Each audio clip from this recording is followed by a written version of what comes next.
September 27, 1941.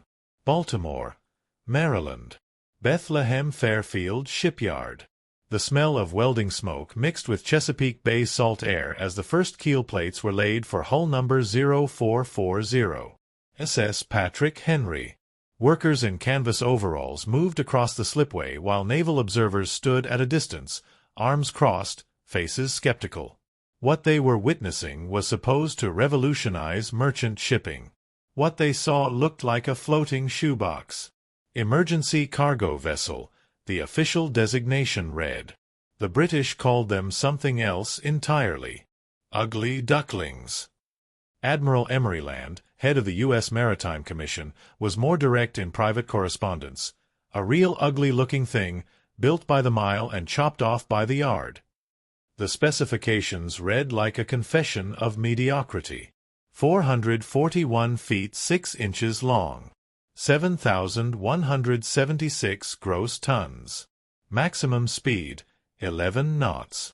In a world where modern freighters could make 15 to 18 knots, this was glacial. The design was literally obsolete, based on a 60-year-old British tramp steamer, the Dorrington Court. Coal-fired reciprocating steam engines when everyone else was moving to diesel or turbines. Riveted construction when welding was becoming standard. 5 cargo holds. Simple, boxy lines. No elegance. No speed. No innovation. British merchant marine officers who inspected the first vessels were not impressed. Captain John Treasure Jones, a veteran of the Atlantic run, later recalled his first sight of a Liberty ship. "I thought they were having me on. Surely this wasn't what we were supposed to take across the U-boat lanes?" It looked like someone had forgotten to finish building it. The numbers told the story of apparent inadequacy. Maximum cargo capacity, 10,800 deadweight tons. Defensive armament, 1 4-inch gun on the stern, 1 3-inch gun on the bow, and 8 20mm Oerlikon cannons. Against a U-boat wolf pack, this was a pea-shooter. The hull was welded instead of riveted, faster to build, but untested in rough Atlantic seas. Naval architects whispered concerns about structural integrity. "All welded hulls crack," the saying went. In Wilhelmshaven, Germany, Gross Admiral Karl Donitz reviewed intelligence reports on American shipbuilding with satisfaction. His staff had analyzed the Liberty ship design through photographs and captured documents. The assessment was dismissive. Slow. Obsolete. Lightly armed. Schwimmen Sarge, one U-boat commander called them. Floating coffins. Donitz's strategic calculation was elegant in its simplicity. His U-boats could sink merchant vessels faster than they could be replaced. The mathematics of attrition favored Germany. In 1941, Allied shipping losses in the Atlantic averaged 432,000 tons per month. American shipyards were producing approximately 1 million tons annually, total. The gap was unsustainable. "We need only sink 700,000 tons per month," Donitz wrote in his operational diary, "and the war is won. Britain will starve. The American industrial base cannot possibly keep pace." The first Liberty ship, SS Patrick Henry, was launched on September 27, 1941. President Franklin D. Roosevelt himself attended the ceremony. The construction time, 244 days from keel laying to launch. Nearly 8 months. For one ship. At this rate, Donitz's mathematics held. Germany was winning the Battle of the Atlantic before America had even entered the war. Naval experts on both sides agreed. Merchant shipping construction required skilled craftsmen, months of careful assembly, traditional shipbuilding techniques passed down through generations. A ship was not a car. You couldn't mass-produce a vessel capable of crossing the Atlantic in winter storms while carrying 10,000 tons of cargo. The very idea was absurd. What neither Admiral Donitz nor his staff could have known, what even most American officials didn't fully grasp in September 1941, was that a 60-year-old industrialist from California was about to rewrite every rule of shipbuilding that had existed since the Phoenicians. His name was Henry J. Kaiser. He had never built a ship in his life. December 1941 to June 1942. The Atlantic Ocean becomes a killing field. When America entered the war on December 7, 1941, Donit's U-boat fleet numbered 91 operational submarines. By January 1942, they had begun Operation Paukenschlag, Drumbeat, targeting merchant shipping along the American East Coast. The results were catastrophic. In the first 4 months of 1942, U-boats sank 216 ships totaling 1.15 million tons in American waters alone. The nighttime glow of burning tankers could be seen from the beaches of Florida and North Carolina. Survivors staggered ashore coated in fuel oil, telling stories of torpedoes striking without warning, of ships breaking in half, of men burning alive in the water. The Liberty ships, now entering service in greater numbers, seemed to prove the skeptics right. They were slow. They were vulnerable. SS Stephen Hopkins, torpedoed and sunk on September 27, 1942. SS William Clark, torpedoed November 7, 1942. SS Henry Wynkoop, torpedoed January 15, 1943. The list grew longer every week. But something strange was appearing in the casualty reports. Something that made analysts in both Washington and Berlin pause and recount the numbers. For every Liberty ship sunk, 2 more were being launched. Then 3 more. Then 5. Richmond Shipyard No. 2, California. March 1942. Henry Kaiser's approach to shipbuilding was heretical. He treated ships like automobiles. Assembly line. Prefabrication. Modular construction. Workers who had never seen a ship before, farmers, housewives, former soda fountain clerks, were welding hull sections in vast open-air factories. The process Kaiser pioneered was revolutionary. Instead of building a ship from the keel up in a single slipway, sections were prefabricated throughout the yard.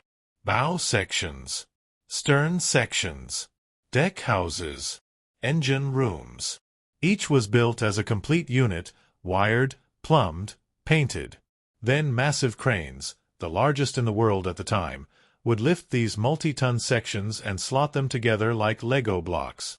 A welder named Josephine Ewan later recalled, "We'd work on a deck section in the prefab area. Complete it, paint it, install the ladders and railings. Then one day you'd come to work and it would be gone, lifted onto a ship. The whole section. Boom. Like magic." Traditional shipwrights were horrified. "This isn't shipbuilding," one British inspector reported. "This is industrial assembly masquerading as a maritime craft." But the numbers didn't lie. SS Robert E. Peary.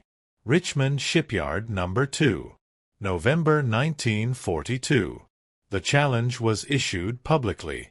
Kaiser's team would attempt to build a complete Liberty ship, from first keel plate to seaworthy vessel, in less than a week.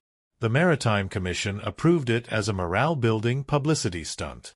Naval experts predicted embarrassing failure. Keel laid, November 8, 1942, 12 a.m. What happened over the next 4 days and 15 hours would be studied in naval academies for the next 80 years. 4,000 workers operated in coordinated shifts around the clock. Prefabricated sections arrived at the slipway in choreographed precision. Welders worked 18-hour shifts. The night sky over Richmond glowed with arc light. Sparks fell like orange rain. Day 1. Keel sections and lower hull plates. By midnight, observers could see the skeleton of a ship. Day 2. Mid-hull sections lifted into place. Engine mounting frame installed. The shape was recognizable now, unmistakably a ship. Day 3. Upper hull completed. Superstructure lifted in 2 massive sections. Deck plates welded. Masts installed. Day 4. Final systems checks. Painting. Commissioning paperwork prepared. November 12, 1942, 3 p.m.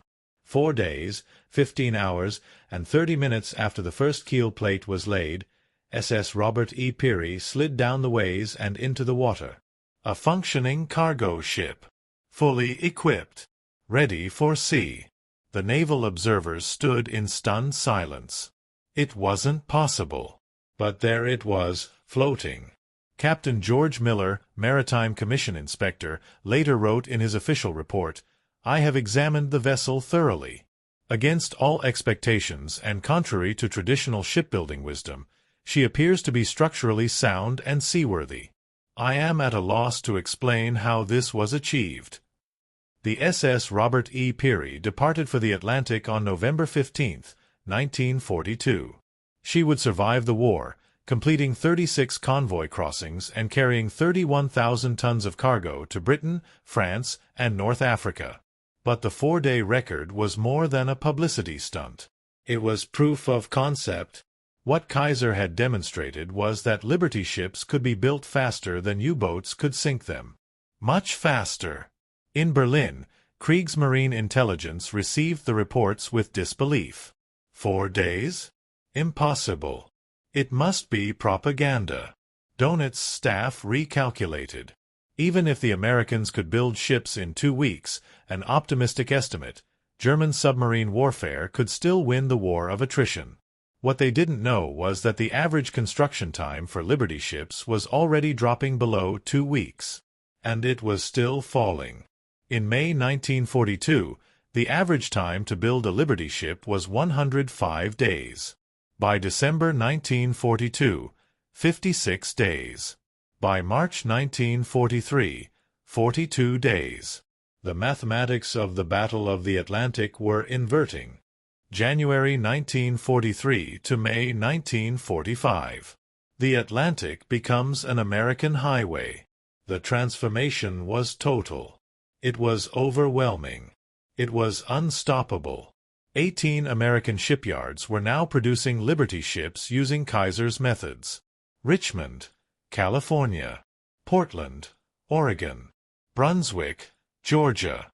Houston, Texas. Baltimore, Maryland. Each yard operated multiple slipways. Some yards had 7 slipways operating simultaneously. Ships were being launched faster than they could be named. The production numbers climbed into territory that seemed fantastical. 1942, 597 Liberty ships launched. 1943, 1,422 Liberty ships launched. 1944, 1,452 Liberty ships launched. 3 Liberty ships launched every single day. At peak production in 1943, a new Liberty ship touched water every 8 hours. Crews would launch a ship in the morning, clear the slipway, and begin laying the keel for the next vessel that same afternoon. The total production capacity of American shipyards in 1943 was 19 million deadweight tons. More than the rest of the world combined. More than had been thought possible by every maritime expert in 1939. For context, Germany's entire merchant marine in 1939 totaled 4.5 million tons. The United States was building that much shipping every 10 weeks. Gross Admiral Karl Donitz began to understand the scale of the problem in early 1943. German U-boats were sinking approximately 600,000 tons of Allied shipping per month, exceeding Donitz's strategic target. By every historical precedent, this should have been unsustainable for the Allies. Britain should have been starving. Convoys should have been decimated. Instead, the opposite was happening. More ships were arriving in Britain each month than the month before. The convoys were getting larger. The supply situation was improving. An intelligence report landed on Donitz's desk in March 1943. The analysis was sobering. American shipyards are launching merchant tonnage at a rate that exceeds our maximum possible sinking capacity. Even if every U-boat sank maximum tonnage on every patrol, we cannot keep pace with American construction. The equation has reversed. Corvettenkapitän Peter Kramer, commander of U-333, wrote in his war diary after returning from a patrol in April 1943, "For every ship we sink, I swear they send 2 more." Where are they all coming from? The ocean is thick with them now. Convoys of 40, 50 ships. All identical. All new. It's like fighting the tide. The Liberty ships themselves were evolving. Early vessels had suffered from structural problems. Hulls cracking in cold North Atlantic water, a weakness in the welded construction. But American engineers adapted rapidly. Hull designs were modified. Steel alloys were improved. Welding techniques were refined. By 1943, Liberty ships were proving remarkably durable. SS Nathaniel Greene survived being torpedoed twice, on March 30, 1943, and again on September 10, 1943. Both times, she was towed to port, repaired, and returned to service within weeks. The defensive capabilities improved as well. Later Liberty ships carried 8 20mm cannons, 1 5-inch gun, and 1 3-inch gun. Some were fitted with barrage balloons. Crews became experienced. Convoy tactics improved.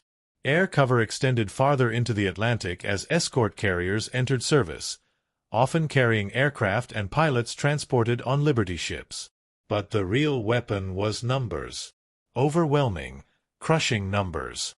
A captured German submarine officer, interrogated in May 1943, was asked about American Liberty ships. His response was recorded verbatim. "You want to know about the Liberty ships? I'll tell you. We studied them. We knew their speed, slow. We knew their armament, light. We knew their design, simple. We believed we could sink them faster than you could build them. That was our entire strategy for winning the war. Sink the ships. Starve Britain. Force America to negotiate." He paused. "Then we saw the construction photographs. Your intelligence people left them lying around, I think, to demoralize us. Shipyards with 7, 8, 9 slipways. All building the same ship. All launching at the same time. We thought it was propaganda at first. Impossible. No nation could build ships that fast." Another pause. "In 1942, we were sinking your ships faster than you could build them. We were winning. By the middle of 1943, you were building ships faster than we could sink them, even if every torpedo hit, even if we had unlimited submarines. You were building them faster than we could physically put them on the bottom of the Atlantic. That's when we knew. We had lost the Battle of the Atlantic. We had lost the war. We just didn't admit it yet." The statistics were merciless. Total U-boat sinkings of merchant ships during the entire war. Approximately 3,000 vessels totaling 14.5 million tons. Total Liberty ships built, 2,710 vessels. Total Liberty ships sunk by enemy action, 200. Survival rate, 92.6%. German submarines sank 200 Liberty ships. America built 200 Liberty ships every 70 days. By 1944, Liberty ships were carrying 75% of all cargo to the European theater. Every tank, every artillery shell, every gallon of fuel, every ration, every bullet that enabled the invasion of Normandy, transported on Liberty ships. The vessels that German admirals had dismissed as floating coffins became the logistics backbone of the largest amphibious invasion in history. D-Day, June 6, 1944. Normandy, France. Of the 5,000 vessels that participated in Operation Overlord, hundreds were Liberty ships. They ferried troops, vehicles, ammunition, supplies.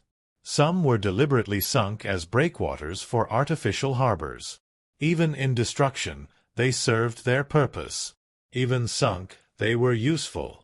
That's how cheap they were to build. That's how many there were. A British officer watching the massive convoy assemble off the English coast was heard to remark, "My God! They're all the same ship. Hundreds of them. All the same. How is that even possible?" The final humiliation for German strategic planning came in late 1944. Allied intelligence intercepted German naval communications discussing Liberty ship production. One transmission, from Kriegsmarine headquarters to remaining U-boat commanders, was stark in its admission: suspend tactical focus on merchant tonnage. Sinking statistics are strategically irrelevant. Enemy construction exceeds our maximum possible destruction rate by factor of 3 to 1. Focus on military targets only. In professional military language, this was surrender. An acknowledgement that the central strategic goal of the U-boat campaign, strangling Allied supply lines, was unachievable. Not because German submarines weren't deadly. Not because German crews weren't brave. Not because German tactics weren't effective. But because American shipyards could build Liberty ships in 4 days. May 8, 1945. Victory in Europe. The numbers that ended an ocean. When the final Liberty ship, SS Albert M. Bow, slid down the ways on October 30, 1945, the statistical accounting was complete. 2,710 Liberty ships built. Total construction time, 1941 to 1945. Total tonnage, 29 million deadweight tons. Average construction time per vessel, 42 days. Fastest construction time, 4 days, 15 hours, 30 minutes, SS Robert E. Peary. Total cargo carried, over 225 million tons of supplies. Total distance sailed, equivalent to approximately 75 million nautical miles, enough to circle the Earth 3,000 times at the equator. But the numbers that truly demonstrated the scale were industrial, not maritime. To build 2,710 Liberty ships required 36 million square feet of steel plate, enough to build a skyscraper for every person in a city of 100,000. 7 million tons of steel, more than the total steel production of Germany and Japan combined in 1939. 135,000 workers at peak employment. 1.5 billion pounds of welding rod, if laid end to end, would stretch from the Earth to the Moon. 850 million man-hours of labor. Total cost, $12.5 billion in 1940s dollars, approximately $200 billion in 2024 dollars. Cost per ship, $1.8 million in 1940s dollars. For comparison, a single Iowa-class battleship cost $100 million. For the price of one battleship, America built 55 Liberty ships. The industrial capacity that produced the Liberty ships exceeded every projection, every estimate, every conception of what was possible. Henry Kaiser's Richmond Shipyard No. 2 alone built 489 Liberty ships between 1941 and 1945. 1 yard. Nearly 500 ships. That's more tonnage than the entire French Navy possessed in 1939. Bethlehem Fairfield Shipyard in Baltimore built 384 Liberty ships. California Shipbuilding Corporation in Los Angeles built 467 Liberty ships. 3 yards. 1,340 ships. Half the entire program. The Liberty ship program represented something unprecedented in human history. The complete industrialization of a craft that had remained fundamentally unchanged for 3,000 years. From the Phoenicians to the British Empire, ships had been built by skilled craftsmen using traditional methods. Construction times were measured in months or years. Each vessel was unique. The process was artisanal. Kaiser and the American shipbuilding industry shattered that paradigm. They proved that with sufficient organization, standardization, and industrial capacity, you could mass-produce ocean-going vessels like consumer goods. Fast, cheap, reliable. The German Admiralty's post-war assessment was obtained during interrogations at Nuremberg. Admiral Hans-Georg von Friedberg, who succeeded Dönitz as Commander-in-Chief of the Kriegsmarine in the final days of the war, was asked directly about the Liberty ship program. His response was recorded by American naval intelligence officers. "We made many tactical and strategic errors during the war. But our greatest miscalculation was underestimating American industrial capacity. We knew you were wealthy. We knew you had resources. What we didn't understand was that you could apply mass production techniques to weapons of war on a scale that made combat mathematics irrelevant. He continued. The Liberty ship was not a good ship by traditional standards. It was slow. It was simple. It was ugly. But it didn't matter. You built so many that quality became irrelevant. We couldn't sink them fast enough. Not even close. By 1943, we understood this. By 1944, even our U-boat crews understood this. You won the Atlantic not with better ships, but with more ships than we could possibly destroy. That is a kind of victory we had no counter for. The legacy extended far beyond the war. Many Liberty ships served into the 1960s and 1970s. Some were converted into commercial freighters. Others became training vessels. A few were deliberately sunk as artificial reefs. SS John W. Brown and SS Jeremiah O'Brien survive today as museum ships, still capable of sailing under their own power, 80 years after construction. But the real legacy was philosophical. The Liberty ship program proved that wars could be won through industrial capacity as decisively as through battlefield tactics.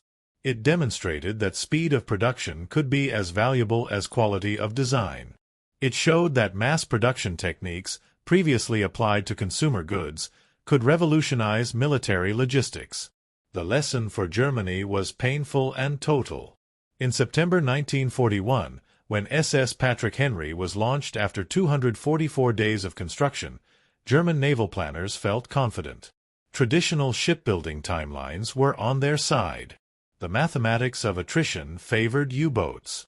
By November 1942, when SS Robert E. Peary was built in 4 days and 15 hours, those calculations had become irrelevant. The equation had inverted. The war in the Atlantic was effectively over. Germany just didn't know it yet. Admiral Karl Donitz, in his memoirs published in 1958, reflected on the U-boat campaign. We sank millions of tons of Allied shipping. Our submarines fought with courage and skill. Our tactical successes were numerous. But we were fighting arithmetic. American shipyards were producing cargo vessels at a rate that made our entire strategic concept obsolete. We were trying to empty the ocean with a bucket while they filled it with a fire hose. No amount of tactical brilliance could overcome that disparity. The admission was complete. The checkmate was acknowledged. In the end, the Battle of the Atlantic was not won by sonar, or depth charges, or convoy escorts, or aircraft carriers, though all played their part. It was won by a 60-year-old industrialist who had never built a ship, who looked at a shipyard and saw an assembly line, who looked at a 3,000-year-old craft and saw an opportunity for mass production, who understood that in industrial warfare, the nation that could build fastest would win, regardless of who had the better design. The Liberty ship was slow. It was simple. It was ugly. German admirals studied it and laughed. Then they studied the production numbers and stopped laughing. By 1943, they understood the Liberty ship wasn't a vessel. It was a weapon system. The weapon wasn't the ship itself. It was the ability to build 3 of them every day. That was checkmate. And there was no counter-move. Final frame. September 27, 1941. SS Patrick Henry, the first Liberty ship, launched after 244 days. German naval analysts dismissed the design as obsolete and inadequate. October 30, 1945. SS Albert M. Bow, the last Liberty ship, launched. Number 2710. In 4 years, American shipyards built more cargo tonnage than existed in the entire world before the war. The ships that were supposed to be floating coffins became the logistics backbone that won World War II. The Germans studied the Liberty lines. Then they admitted defeat. Not on the battlefield. In the shipyards.